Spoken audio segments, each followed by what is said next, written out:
Hi friends, నేను మీ సీతామహాలక్ష్మి. ఈనాటి కథలకి స్వాగతం. ఈరోజు మనం పిశాచాల సంపద అనే చందమామ కథని చెప్పుకుందాం. గిరికోన గ్రామంలో నివసించే ప్రజలకు ఏదైనా పని మీద పట్నం వెళ్ళాలంటే అడవిదారులు తప్ప మరొక రహదారి అంటూ లేదు. వీరాస్వామి పని మీద పట్నం వెళ్ళాడు. 2 రోజుల్లో గాని పూర్తవదనుకున్న పని వెళ్ళిన రోజు మధ్యాహ్నానికే అయిపోయింది. చీకటి పడే లోపల ఇంటికి చేరవచ్చు అనుకుంటూ అతడు అడవిదారిన తిరుగు ప్రయాణం అయ్యాడు.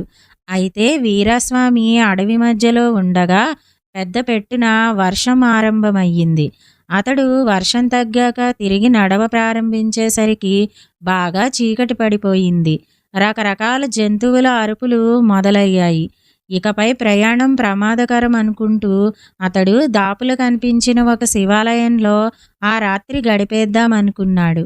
కానీ గుడిని సమీపించబోయేంతలో పాముల బుసలు వినిపించాయి. ప్రమాదాన్ని శంకించిన వీరాస్వామి కాస్త ధైర్యాన్ని కూడగట్టుకుని దగ్గరలో కనిపించిన ఒక మర్రి చెట్టు ఎక్కి కూర్చున్నాడు. కొంతసేపటికి అతడికి చిన్నగా కునుకు పడుతుండగా చెట్టు కింద పెద్ద కోలాహలం వినిపించింది. వీరాస్వామి కళ్ళు తెరిచి దిగువకు చూశాడు. చెట్టు కింద 4 పిశాచాలు కొలువుదీరి ఉన్నాయి. కెవ్వు మనబోయి అంతలో నిగ్రహించుకున్నాడు వీరాస్వామి. నాయక పిశాచం కాబోలు. అది చిన్న బండ మీద కూర్చున్నది. మిగిలిన పిశాచాలు బుద్ధిగా దాని కాళ్ల దగ్గర గడ్డిలో కూర్చున్నాయి. నాయక పిశాచం మిగతా పిశాచాలను, ఇప్పుడు మీరు ఒక్కొక్కరే సేకరించిన సంపదను విడివిడిగా చూపించండి అని అడిగింది. మొదటి పిశాచం తన దగ్గర ఉన్న తోలు సంచి మూతి విప్పింది. నాయక పిశాచం సంచిలోకి చూసి తన పిల్లి కళ్ళు మెరుస్తుండగా అద్భుతం అన్నది. అలాగే రెండవ పిశాచం, మూడవ పిశాచం కూడా చూపించాయి. వాటిని చూసిన 4వ పిశాచం మిగిలిన వాటితో, మీరు నే చెప్పిన విధంగా పట్టుదలతో గొప్ప సంపద సాధించి తెచ్చారు. మాట నిలుపుకున్నారు. దాన్ని ఈ చెట్టు తొర్రలో దాయండి. రేపు రాత్రికి మళ్ళీ ఇక్కడే కలుసుకుందాం అన్నది. 3 పిశాచాలు తమ నాయక పిశాచం చెప్పినట్టే సంచులను తొర్రలో దాచాయి.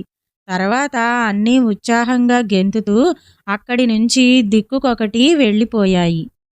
తలతలవారుతుండగా వీరాస్వామి చెట్టు దిగి పిశాచాలు తమ సంచులను దాచిన చెట్టు తొర్రకేసి ఒకసారి చూసి, ఛీ ఛీ, పిశాచాలు, వాటి సంపద, శ్మశానం, బూడిద అనుకుంటూ వేగంగా ఇల్లు చేరి రాత్రి అడవిలో జరిగిందంతా భార్యకు వివరంగా చెప్పాడు. ఆ సమయంలో కందిపప్పు అరువు కోసం వచ్చిన పక్కింటి పాపాయమ్మ గుమ్మంలో నిలబడి వీరాస్వామి భార్యకు చెప్పిందంతా విన్నది. ఆమె కందిపప్పు మాట మరిచిపోయి గిరుక్కును వెనుదిరిగి ఇంట్లోకి పోయి తాను విన్నదంతా భర్త చెంగయ్యకు చెప్పి, ఆ వీరాస్వామి భయస్థుడు, మందమతి. పెళ్ళై 10 ఏళ్లైనా నువ్వు చేయించిన ఈ ముష్టి 2 గాజులతోనే తిరుగుతున్నాను. వెంటనే అడవికి బయలుదేరు.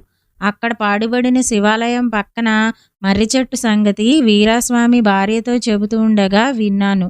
దాని తొర్రలో ఉన్న పిశాచాల సంపద 3 సంచులు తీసుకురా. సంపద అంటే సంపదే. పిశాచాలకు ఒక సంపద, మనుషులకు మరొక సంపద ఉంటుందా ఏం పిచ్చిగాని అన్నది. భార్య మాటలు విన్నాక చెంగయ్యకు కూడా పిశాచాల సంపద దొంగిలించాలన్న బుద్ధి పుట్టింది. అతడు అడవికి పోయి చెట్టు తొర్రలోని 3 సంచులు తీసి చప్పున భుజాన వేసుకుని చీకటి పడుతుండగా ఇల్లు చేరాడు. పాపాయమ్మ తలుపులన్నీ మూసేసి ఆత్రంగా ఒక సంచి మూతి విప్పి అందులోంచి బయటపడిన దాన్ని చూసి కెవ్వుమన్నది.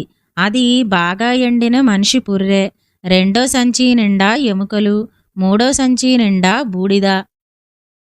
అక్కడే సంచుల్లో ఏమున్నదో చూడకుండా, ఈ దిక్కుమాలిన దరిద్రాన్ని ఇంటికి మోసుకువచ్చావు దేనికి? ఛీ ఛీ అంటూ భర్త మీద విరుచుకుపడింది పాపాయమ్మ. చెంగయ్య అంత కోపంలో ఉన్న భార్యకు ఏం చెప్పాలో తోచక ఊరుకున్నాడు. పాపాయమ్మ కొంతసేపు ఆలోచిస్తూ మౌనంగా ఉండి తర్వాత ఏదో నిజం గ్రహించిన దానిలా తల ఊపుతూ, పిశాచాలు వీటిని సంపద అన్నాయంటే ఇవి చాలా విలువైనవేనన్నమాట. రేపు రాత్రి వెళ్ళి మర్రి కొమ్మల్లో నక్కి పిశాచాల మాటలు విను. డబ్బిస్తే వాటి సంపదను తిరిగిస్తానని బేరం పెట్టు.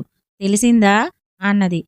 పాపాయమ్మలాంటి గయ్యాళి పెళ్ళంతో ఎంతో కాలంగా కాపురం చేస్తున్న చెంగయ్యకు పిశాచాలతో బేరసారాలు నడపడానికి ఏమాత్రం భయం అనిపించలేదు. అతడు మర్నాడు చీకటి పడుతూనే తోలు సంచులు తీసుకుని అడవికి వెళ్ళి మర్రి చెట్టు కొమ్మల్లో దాగి కూర్చున్నాడు. అర్ధరాత్రి వేళ పిశాచాలు వచ్చాయి. ఈసారి ఒక పిశాచం మాత్రమే తోలు సంచిని వెంట తెచ్చింది. అది ఆ సంచిని చెట్టుకున్న మరొక తొర్రలో దాచి తాము రాత్రి సంచులు దాచిన తొర్రలో చేయి పెట్టి అక్కడ సంచులు లేకపోవడంతో, ఆహా, దోపిడీ, నిలువు దోపిడీ, మన సంపదనెవరో దోచుకుపోయారు అంటూ కెవ్వుమన్నది. నాయక పిశాచం చప్పున పోయి తొర్రలో వెదికి చూసి, ఘోరం, మంత్రాల మునికొండణ్ణి మనం బతికుండగా సాధించలేకపోయాం. వాడు చచ్చాక అయినా వాడి అవశేషాలు దొరకబుచ్చుకుని ఈ చెట్టు సాక్షిగా 6 అడుగుల గోతిలో పాతేద్దామనుకుంటే అది సాధ్యపడింది కాదు. హా అంటూ తలపట్టు కూర్చున్నది. ఇదే మంచి సమయం అనుకుంటూ చెంగయ్య చెట్టు మీది నుంచి దిగుతూ, అంత విచారం ఎందుకు, డబ్బిస్తే మీ సంపద మీకు తిరిగి ఇచ్చేస్తాను అన్నాడు. తమ తోలు సంచులు చెంగయ్య భుజాన వేలాడ్డం చూసిన పిశాచాలు ఆనందంగా, మా దగ్గర డబ్బు లేదు, ఇప్పుడే తెచ్చిన సంచీడు నగలు మాత్రమే ఉన్నాయి అన్నవి. నగలా? అయితే మరీ మంచిది. నా పెళ్ళానికి ఉన్నది ఒకే ఒక పిచ్చి, అది నగల పిచ్చి. ఎక్కడా నగల సంచి అంటూ తను తెచ్చిన సంచులను అమిత ఉత్సాహంతో పిశాచాల ముందు పెట్టాడు. అంతకుముందు నగల సంచితో వచ్చిన పిశాచం ఆ సంచిని చెట్టు తొర్రలోంచి తీసి చెంగయ్యకిచ్చింది. చెంగయ్య సంచి మూతి విప్పి లోపలికి చూసి, ఆహా, ఎన్ని నగలు, ఎన్ని నగలు! నా పెళ్ళాం ఇక ఈ జన్మకు నగల కోసం నన్ను వేధించదు. వస్తా వస్తా అంటూ అక్కడి నుంచి బయలుదేరాడు. ఆ సరికి అర్ధరాత్రి అయింది. చెంగయ్య గ్రామాన్ని సమీపిస్తూ ఉండగా 2 రక్షక భటులు అతడికి తారసపడ్డారు. వాళ్ళు పట్నంలోని కొత్వాలు పంపగా ఆ అడవి ప్రాంతాల దొంగల కోసం గాలిస్తున్న రక్షక భటులు. చిన్నగా కూనిరాగం తీస్తూ వస్తున్న చెంగయ్య రక్షక భటుల కంటబడ్డాడు.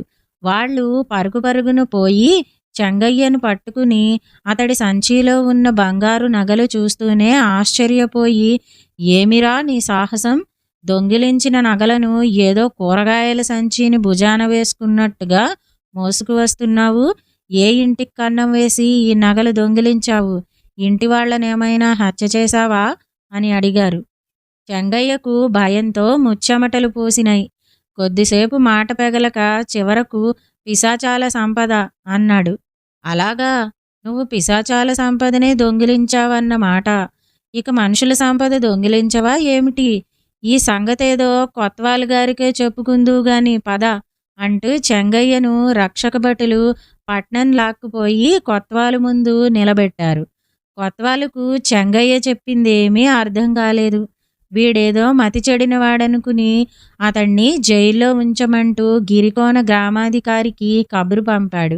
సంగతి తెలిసి పాపాయమ్మ లబోదిబోమంటూ గ్రామాధికారిని వెంటబెట్టుకుపోయి అతడి సాయంతో నగలను ప్రభుత్వ ఖజానాకు చేర్పించి చెంగయ్య నేరానికి జరిమానా కట్టి విడిపించుకున్నది. గ్రామానికి తిరిగి వచ్చే దారిలో పాపాయమ్మ గ్రామాధికారితో, నాలోని అత్యాసే ఇన్ని కష్టాలకు కారణమైంది. అత్యాస కూడా పిశాచాల సంపద లాంటిదే. అది పట్టుకుంటే ప్రమాదం తప్పదు సుమా అంటూ చెంపలేసుకున్నది. ఇదండి పిశాచాల సంపద అనే చందమామ కథ. ఈ కథ గనక మీకు నచ్చినట్టయితే లైక్, షేర్, కామెంట్ చేయండి. మరిన్ని మంచి కథల కోసం మా ఛానల్ను సబ్స్క్రైబ్ చేసుకోండి. మళ్ళీ మరొక మంచి కథతో కలుసుకుందాం. అంతవరకు వింటూనే ఉండండి ఈనాటి కథలు.